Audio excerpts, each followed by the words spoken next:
Luz baixa, clima pesado, silêncio cortado por um sussurro nojento que atravessa séculos. Obedeça ou sofra. Creia ou queime. Se duvidar, você vai ser amaldiçoado. Se pensar, o diabo vai te arrastar para o fogo eterno. Essa é a merda de roteiro que a religião enfia goela abaixo da humanidade desde sempre. Uma narrativa de terror, feita para controlar, para humilhar, para castrar a mente. Não tem nada de amor, nada de esperança, nada de luz. É chantagem pura, é medo travestido de fé, é manipulação vestida de santidade. Christopher Hitchens não precisou de 10 páginas para desmascarar isso. Ele cuspiu a verdade numa frase que arde como ácido. Religion poisons everything. A religião envenena tudo. E envenena mesmo. Onde mete a mão, apodrece. Apodrece famílias, apodrece amizades, apodrece sonhos, apodrece sociedades inteiras. Esse veneno se espalha sorrateiro, em cada sermão, em cada dogma, em cada mentira repetida como se fosse verdade. E o pior é que o veneno não age de uma vez só. Ele corrói devagar. Ele começa na mente da criança indefesa, cresce junto com o adulto que carrega cicatrizes invisíveis e se espalha na política, na ciência, na educação, na sexualidade, em tudo. A religião não dá trégua, suja o que toca, distorce o que toca, envenena o que toca. E a gente vai expor esse veneno, parte por parte, mostrando a podridão que eles tentam esconder atrás do púlpito e do falso sorriso de santidade. Porque não basta dizer que religião envenena tudo. A gente tem que abrir o frasco e mostrar a sujeira que tem dentro. E o primeiro veneno, talvez o mais letal de todos, é aquele que se instala na pessoa como uma corrente invisível, o veneno do medo. Não é carinho, não é amor, não é esperança, é medo. Um medo construído como arma, usado como corrente, espalhado como praga. Desde o primeiro contato da criança com o ambiente religioso, o que ela recebe não é liberdade de pensar, mas uma coleira invisível apertada no pescoço. Uma coleira que sussurra o tempo todo. Se você não obedecer, você vai queimar para sempre. Esse é o veneno mais cruel, porque ele entra antes da pessoa ter qualquer defesa. Uma criança não tem estrutura para diferenciar fantasia de realidade. Ela acredita no que o adulto diz, porque o adulto é a referência. E quando esse adulto, seja pai, mãe, avó ou pastor, olha no olho dela e fala: o inferno existe, e você vai para lá se não seguir a vontade de Deus. Isso não é ensino, isso não é educação, isso é terrorismo psicológico.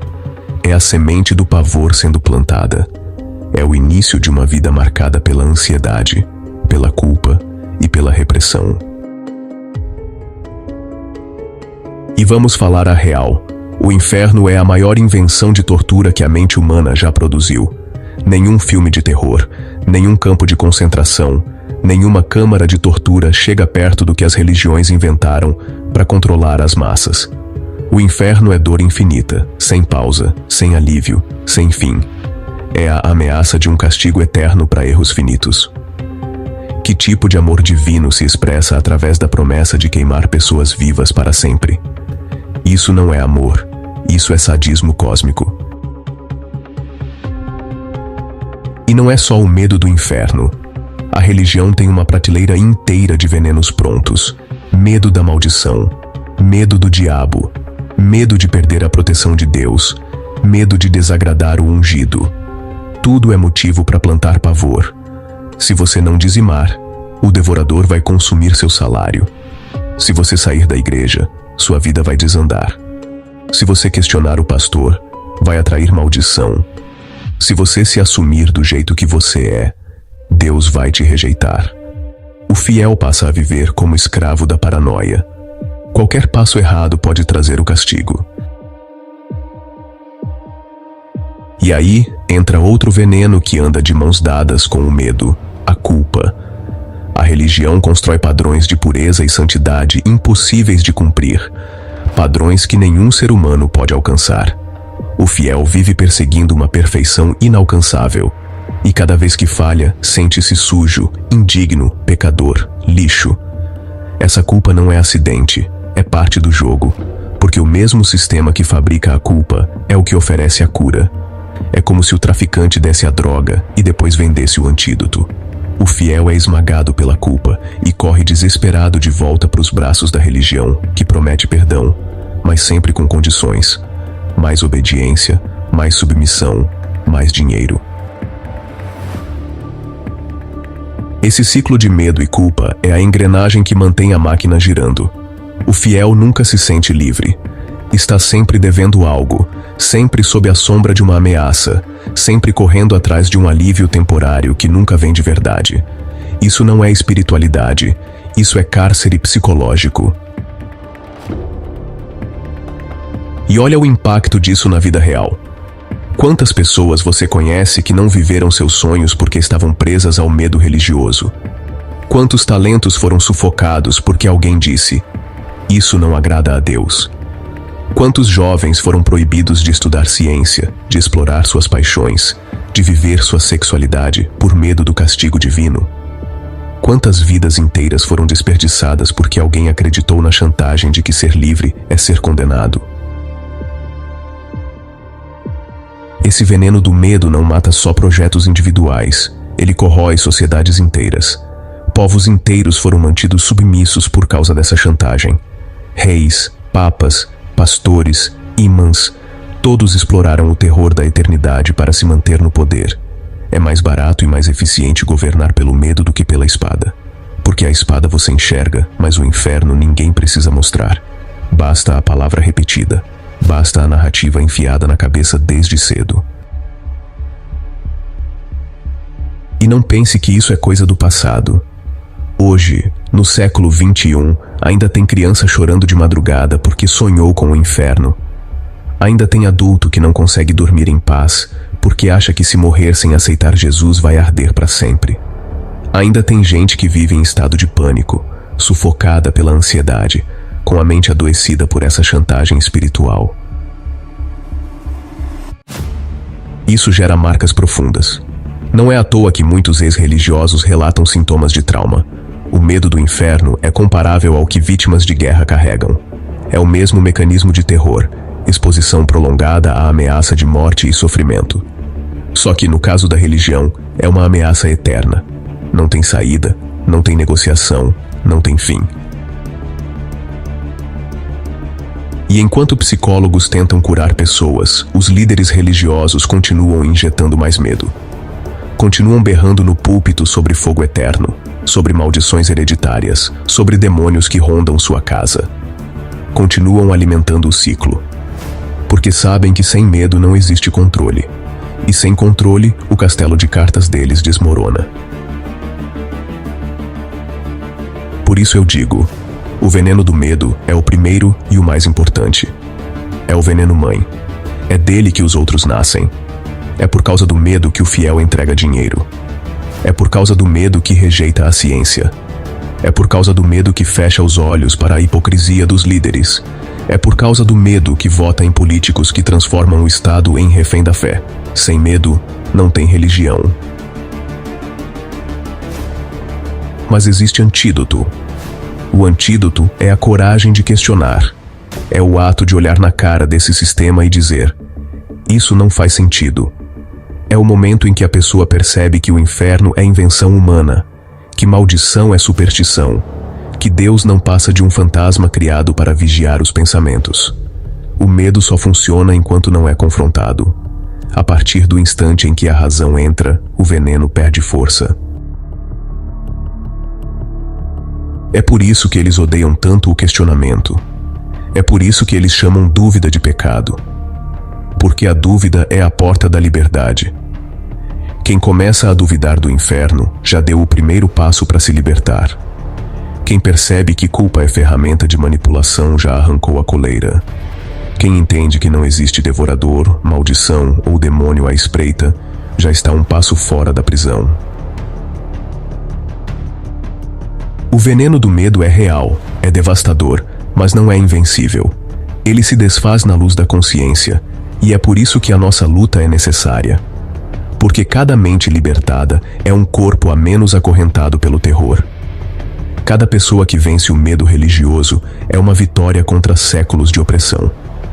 Christopher Hitchens tinha razão. A religião envenena tudo. E o primeiro gole desse veneno é o medo. É ele que alimenta toda a engrenagem. É ele que sustenta o teatro. É ele que mantém o povo de joelhos. E é contra ele que a gente começa essa rebelião. Se o medo foi a primeira corrente usada para acorrentar a mente, o próximo passo do veneno religioso é ainda mais sujo e covarde: o dinheiro. A fé virou mercadoria, e os fiéis, consumidores reféns de um mercado que nunca fecha. O medo prepara o terreno, mas é no bolso que eles cravam a faca. Eles pregam que o inferno é eterno, mas a cada domingo constroem um pedacinho do paraíso na terra. Só que não é para o povo, é para eles mesmos, os donos da fé, os senhores dos templos, os reis da enganação. E sabe qual é a moeda? A culpa. A culpa que o fiel sente, a culpa que o pastor alimenta, a culpa que se transforma em nota de 50, de 100, no envelope dourado do dízimo. Eles dizem que Deus não precisa de dinheiro, mas curiosamente a conta bancária de todo pastor cresce mais do que grama em época de chuva. É sempre a mesma ladainha: traga a sua semente, invista no seu milagre, faça a sua oferta com fé. E o pobre, que já está esmagado pela miséria, que não tem o que comer, entrega o pouco que tem acreditando que está comprando um futuro melhor. Enquanto isso, o pastor sai da garagem com um carro importado, viaja de jatinho e ergue templos que parecem estádios. É um teatro de ostentação, financiado pelo suor de quem acreditou no conto mais velho do mundo, o de que você pode comprar a bênção. Esse veneno não é só sobre arrancar dinheiro, é sobre transformar a fé numa espécie de mercado paralelo, onde a moeda é a esperança e o produto é a promessa. Eles vendem cura, vendem salvação, vendem até o perdão. É um comércio que faria inveja ao capitalismo mais selvagem, porque aqui não tem reembolso, não tem garantia, não tem direito do consumidor. Se o milagre não vem, a culpa é sua, porque você não teve fé suficiente, não entregou o suficiente, não confiou o bastante. O golpe é perfeito, porque ele se retroalimenta. Quanto mais a pessoa sofre, mais acredita que precisa dar, e quanto mais dá, mais sofre. E veja como a lógica é perversa: quanto mais pobre você é, mais alvo você se torna. Porque é no desespero que a religião encontra sua mina de ouro. O cara que não tem dinheiro pro aluguel, mas escuta que se plantar a semente, Deus multiplica. A mulher que tá doente, sem remédio, e ouve que a oferta é o caminho da cura. É sempre essa troca macabra, esse leilão espiritual onde a alma vira moeda. Eles sabem disso, e é por isso que a igreja virou uma das maiores empresas do planeta. Uma empresa que não paga imposto, que não presta contas, que não tem fiscalização, mas que movimenta bilhões todos os anos. É o crime perfeito travestido de fé. E não me venha com essa de que o dízimo é bíblico, que é mandamento. O dízimo era imposto do Antigo Testamento, cobrado em colheita e mantimento, para sustentar levitas que não tinham herança de terra. Hoje virou o quê? Dinheiro vivo, transferido direto para o caixa da instituição, que no fundo é uma empresa privada. Não tem nada de espiritual nisso, é apenas um sistema de arrecadação com fins de lucro. Eles transformaram a Bíblia num manual de negócios e o púlpito numa plataforma de marketing. É como se o pastor fosse um CEO de uma multinacional da fé e cada fiel fosse um investidor enganado, esperando o retorno que nunca vem. E a perversidade não para aí. Eles ainda têm a cara de pau de dizer que prosperidade material é sinal de bênção divina. Ou seja, se o pastor tá rico, é porque Deus o abençoou. Mas se o fiel está pobre, é porque não ofertou o suficiente. Isso cria uma blindagem psicológica que protege o pastor de qualquer crítica. Se alguém questiona, a resposta já vem pronta. Não toque no ungido de Deus. O resultado? O povo trabalha, sua, se mata para sobreviver, e ainda tem que sustentar o luxo de quem nunca produziu nada, além de palavras jogadas ao vento. Esse veneno do dinheiro é tão eficaz que já se infiltrou em todas as camadas da sociedade.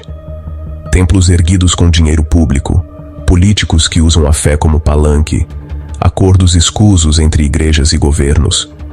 Não é só o pobre no banco da frente que está sendo explorado, é toda a estrutura social que está sendo sugada. A religião virou um parasita do Estado, uma máquina de sugar recursos, de garantir privilégios, de perpetuar a exploração. E quem paga essa conta não é só o fiel, é toda a população que vê o dinheiro público sendo drenado para sustentar isenções e projetos que servem apenas ao poder religioso. O veneno do medo aprisiona a mente. O veneno do dinheiro suga o corpo, suga o suor, suga a vida. Juntos, eles formam um ciclo perfeito de opressão. Você teme o inferno, então dá o dinheiro.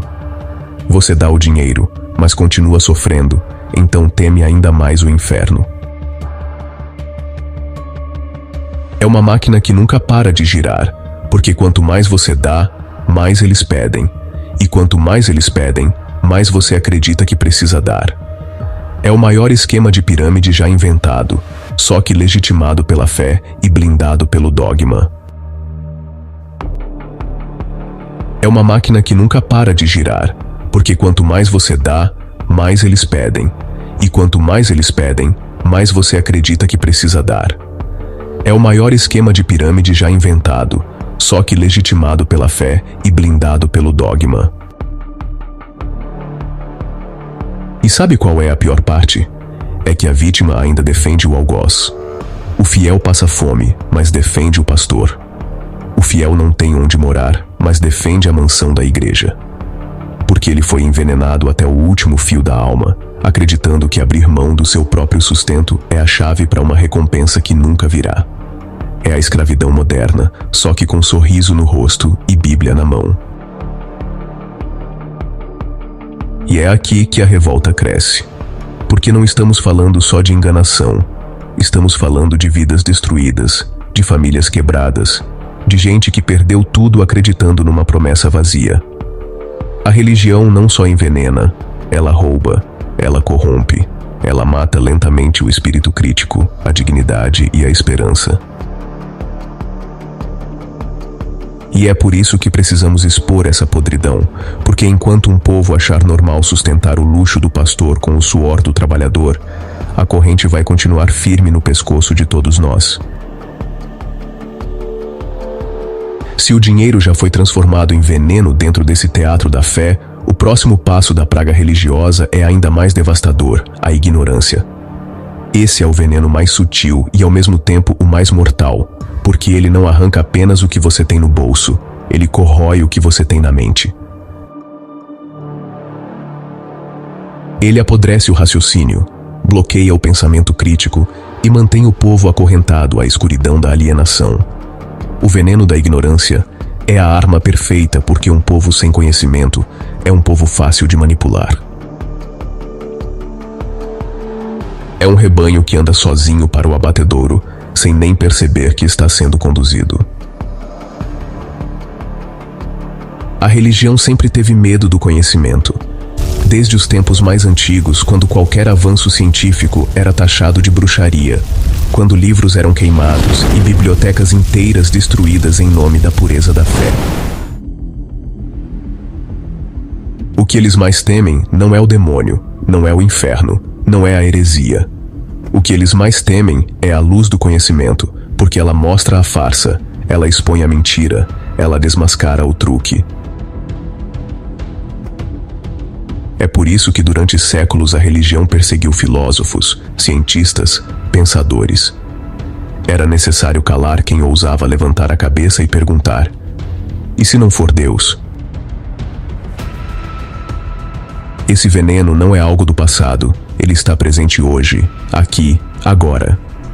Veja, é curioso como a religião ainda insiste em colocar dúvidas sobre a ciência, como ainda tenta barrar o ensino de evolução, como ainda empurra criacionismo dentro das escolas, como ainda chama a teoria científica de opinião e a fé sem provas de verdade absoluta.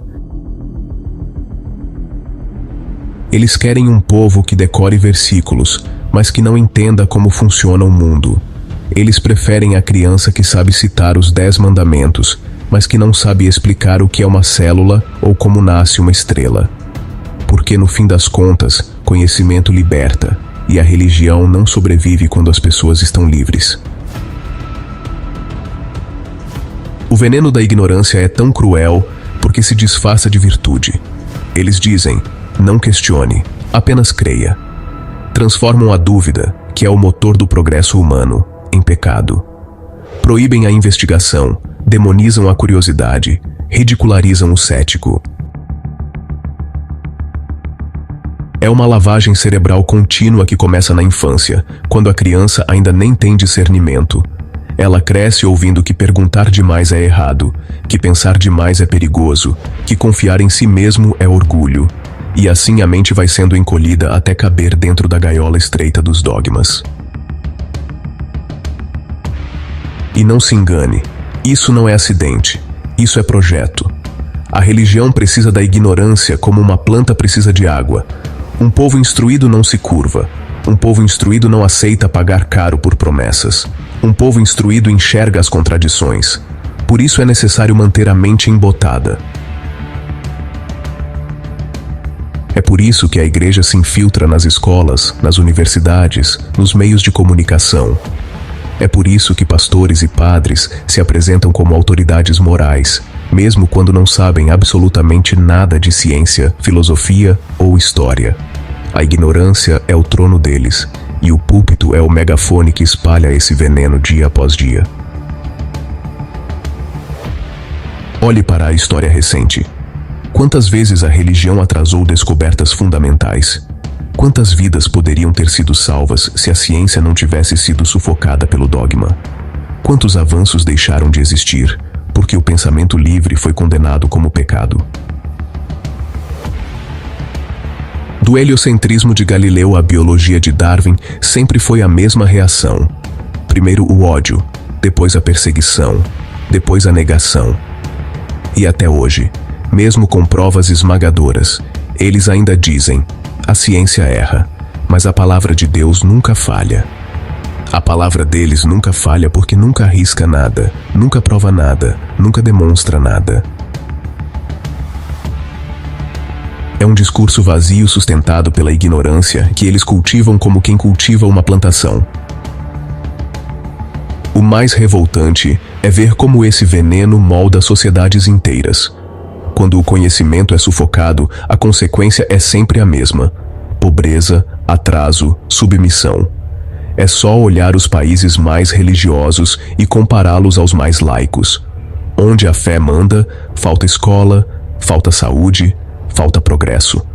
Onde a ciência manda, a qualidade de vida, a desenvolvimento, a liberdade. A correlação é clara, mas o povo envenenado pela religião não enxerga.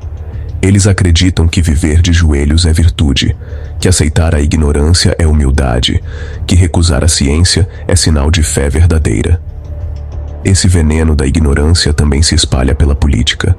Quando religiosos chegam ao poder, não governam com base na razão, mas no dogma.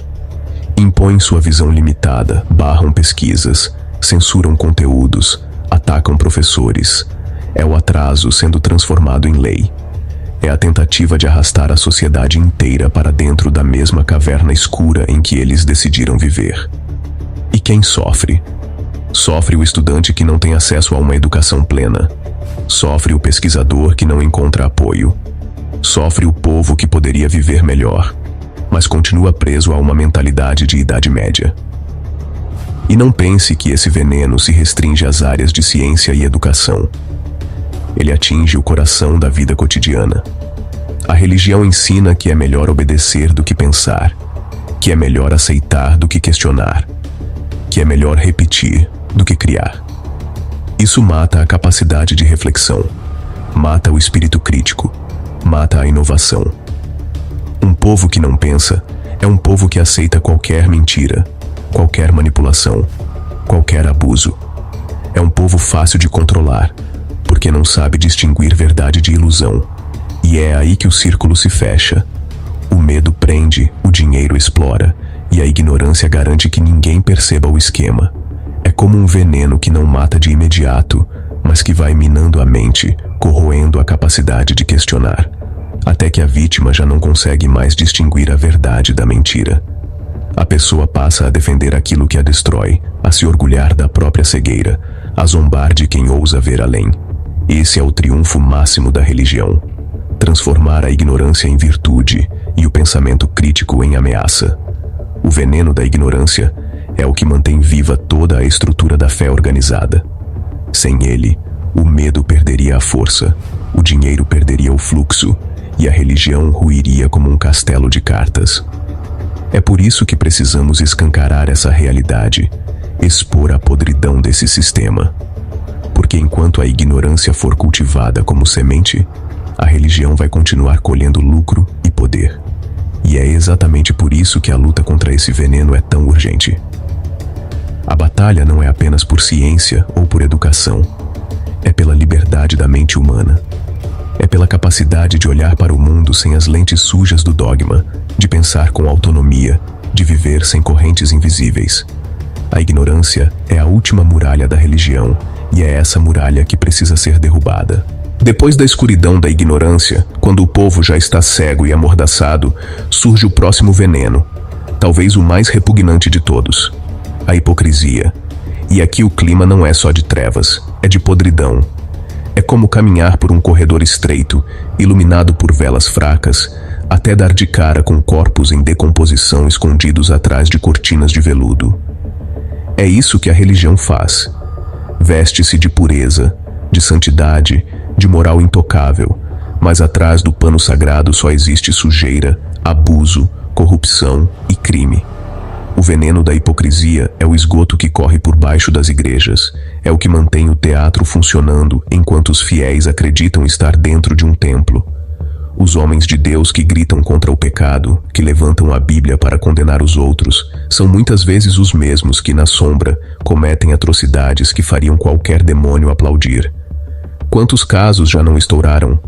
Pastores que roubam, padres que abusam de crianças, líderes religiosos que pregam abstinência, mas se afogam em luxúria escondida.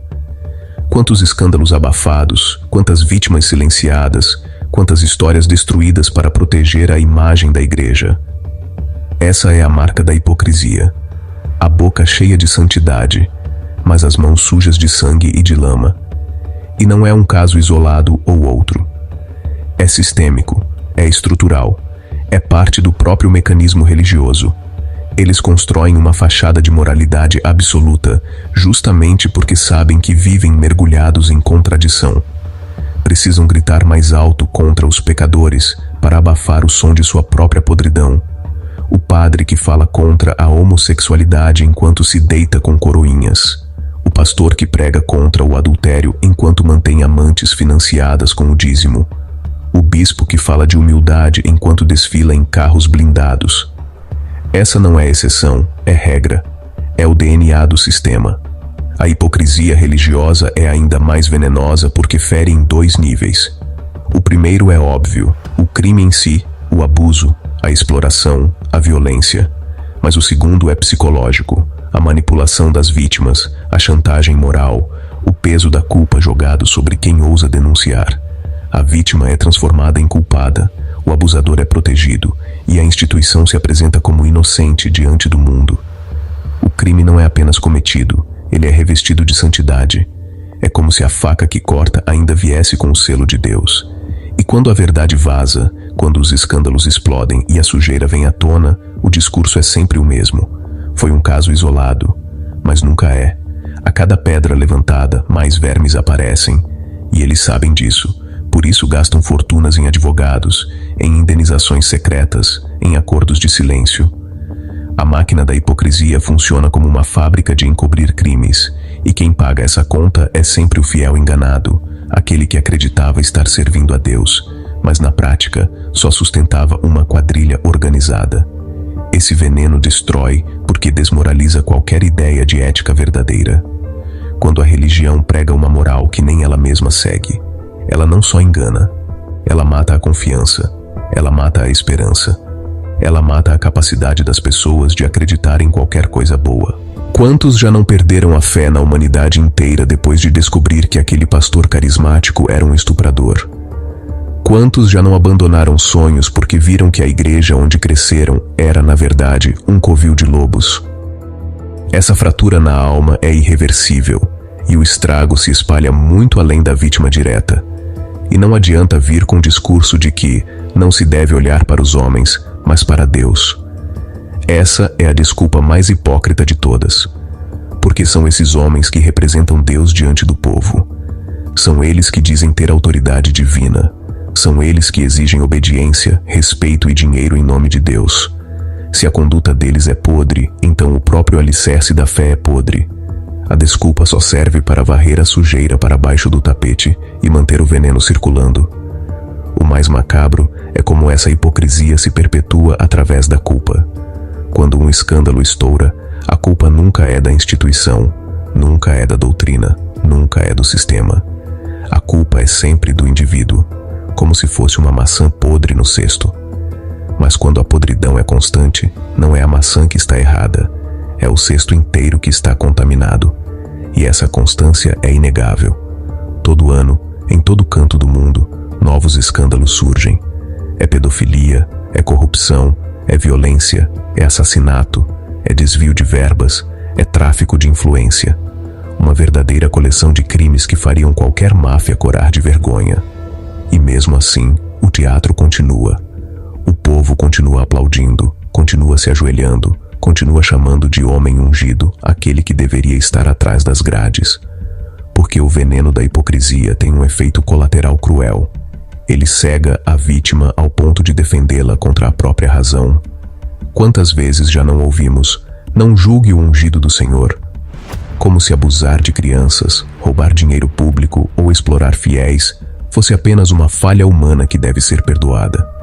Esse é o auge da manipulação: convencer a vítima a proteger o seu agressor. E enquanto isso, a máquina da religião segue funcionando, imune, intocável, como se fosse acima da lei. Quando um político rouba, é escândalo nacional. Quando um padre estuprador é descoberto, é tratado como problema interno da igreja. Quando um empresário desvia dinheiro, ele vai preso. Quando um pastor faz o mesmo, ele abre uma nova filial e aumenta o patrimônio.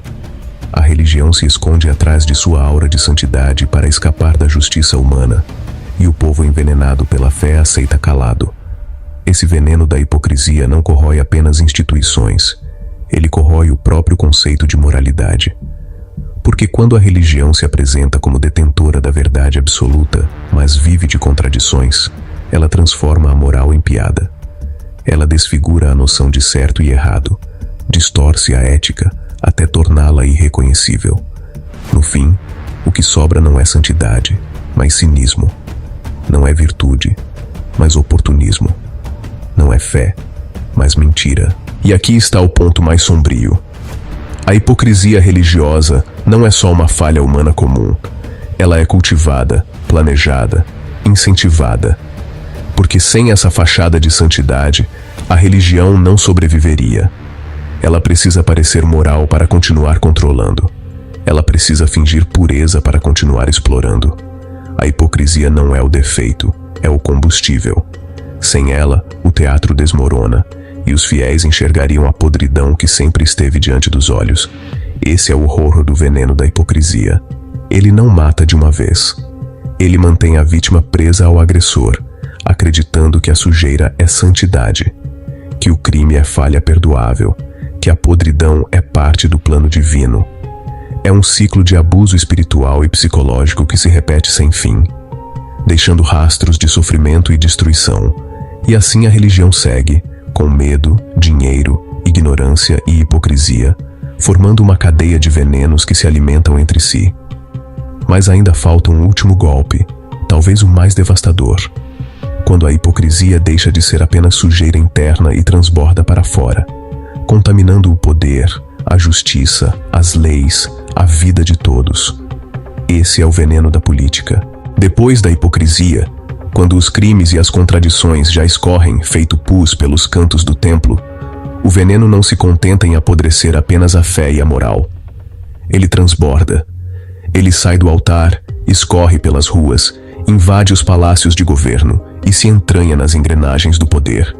É aí que nasce o mais perigoso de todos, o veneno da política. O horror aqui não é mais restrito às vítimas diretas da religião. Agora, o alvo é a sociedade inteira. O cenário é de pesadelo.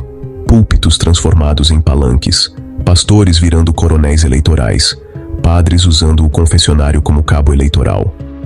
A religião, que já deveria estar limitada às suas paredes mofadas, estende os tentáculos e passa a ditar leis, a decidir eleições, a definir quais direitos o povo pode ou não ter.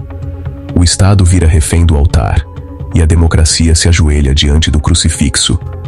Esse veneno é mortal porque mistura fé com poder. E quando isso acontece, não existe limite para a tirania. O político que deveria governar para todos passa a governar para um grupo específico, obedecendo não à razão, mas ao dogma. A Bíblia vira constituição paralela. O púlpito passa a ter mais força que o parlamento. A oração substitui o debate. E a voz rouca da democracia é calada pelo grito histérico da fé cega.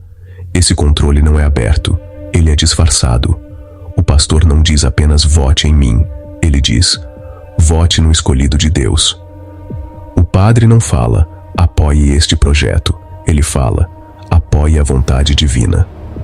É manipulação sagrada, chantagem espiritual transformada em arma política. O fiel não se vê como eleitor consciente, mas como soldado de um exército celestial.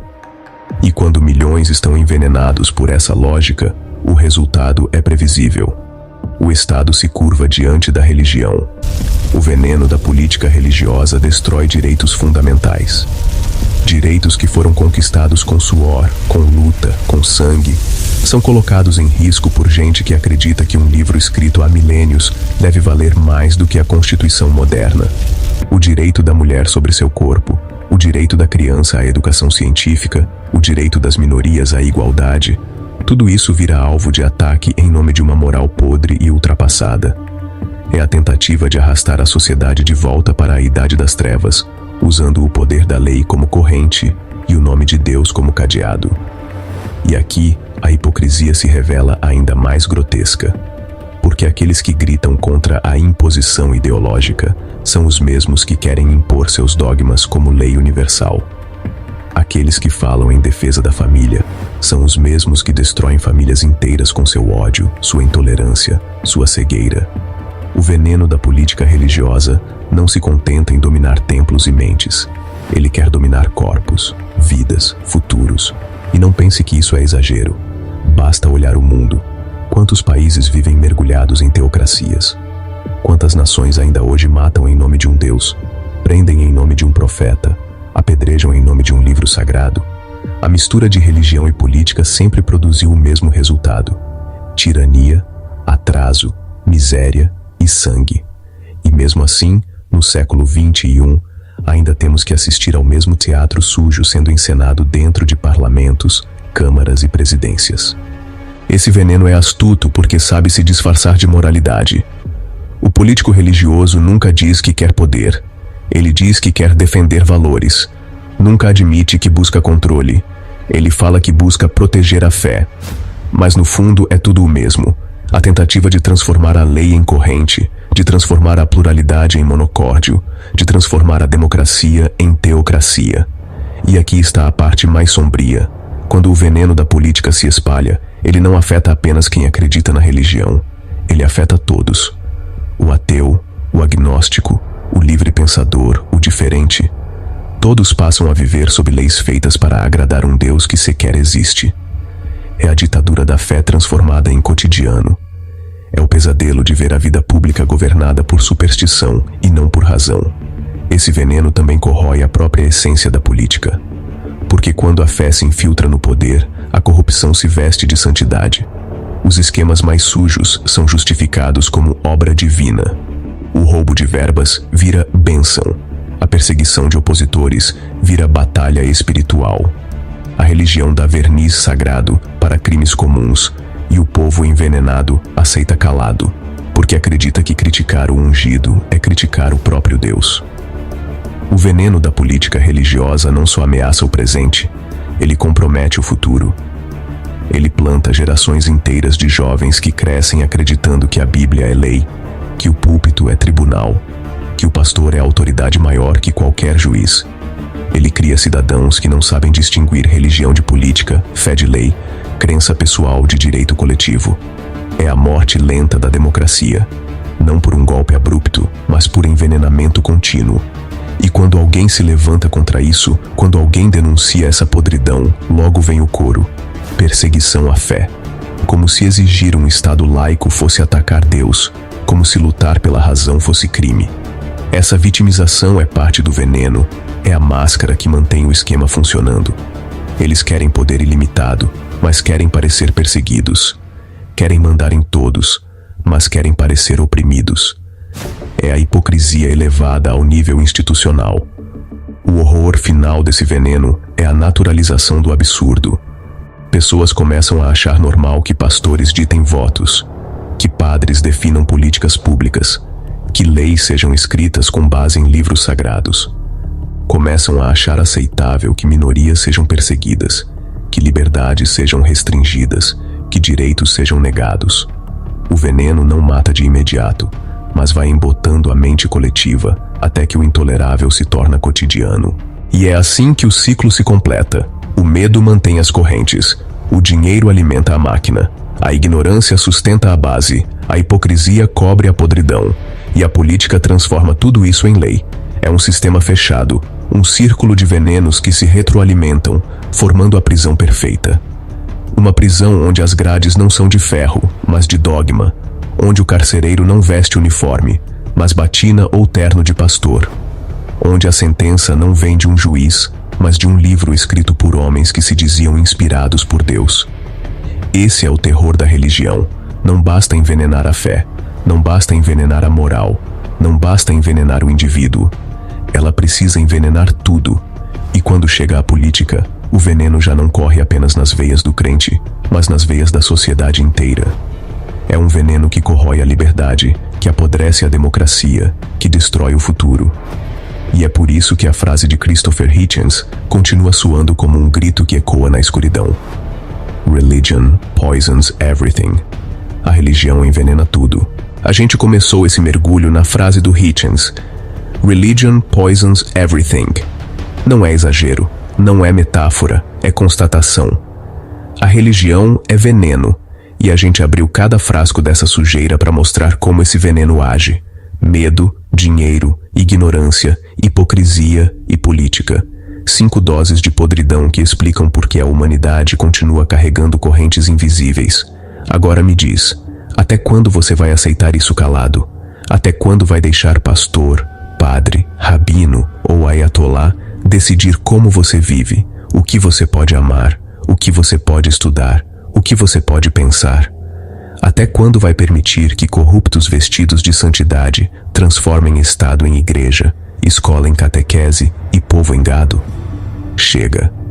É hora de dizer em alto e bom som: a gente não se curva para mentira. A gente não se ajoelha diante de ídolos de madeira, de pedra ou de papel. A gente não vai aceitar que medo, ignorância e poder religioso ditem o futuro da humanidade. Se você tá comigo até aqui, eu te peço, não deixa essa mensagem morrer. Espalha. Replica. Manda pra frente. Cada vez que você compartilha, cada vez que você comenta, cada vez que você bota essa discussão na mesa, você tá ajudando a arrancar o veneno do corpo social. Esse canal, Rebelião Ateísta, existe porque eu acredito que a gente merece respirar ar limpo, livre da peste da fé cega. Mas não dá pra fazer sozinho. Eu preciso de você. Eu preciso da sua voz, da sua coragem, da sua indignação. porque só assim a gente quebra o silêncio que eles impõem há séculos. Obrigado a quem chegou até o final. Obrigado a quem encara esse confronto de frente, sem medo de ofender dogmas, sem medo de encarar verdades duras. E obrigado, principalmente, a quem não se contenta em apenas ouvir, mas se levanta, fala, age e rebate. Porque no fim das contas, o antídoto contra o veneno da religião é simples: coragem, razão e rebelião. E a nossa rebelião não para aqui.